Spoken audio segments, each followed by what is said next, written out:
robo dan en cheben keja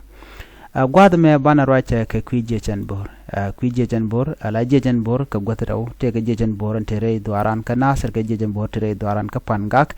kan gwatadaw wati kane ti gangan wari ki ter kor ko de nwari de kan shenga shang mogwa bana lerame bana jeling ke kwijechen bor ka ta danen te kare kor ke ja ke kuma kirma yadir jejen bor chawra yalla kan oban wari be ka gang shirga ngai kona okay nga gwade dane ci korja toga je chukan kori chukan ga ter lo gang kan nore okay lo gang kan ka so me chala de nore chikan gurno ko don ba bana nakana ka lora bang no chikan gujino ngono bu ka rudin gang kanitin kona naka nore ko en kirma yadit kumede ko targana nore ki naka nore ala winmon ba chikan ngajen tamen o jejen bor gangana ngane gankene gatkin me chalan me chang kuma kirma yadit cha janga jane dial ji wen winmon ke cha janga me che na te ka buka bom shalke incendiary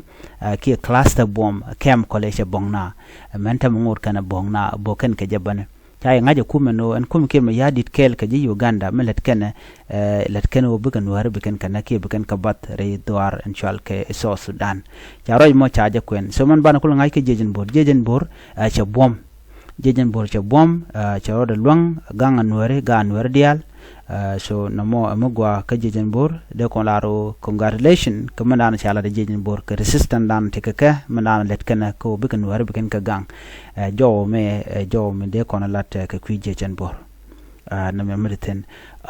men de diana ngoro no dong de nyak ya kel gwaza me ka ko ler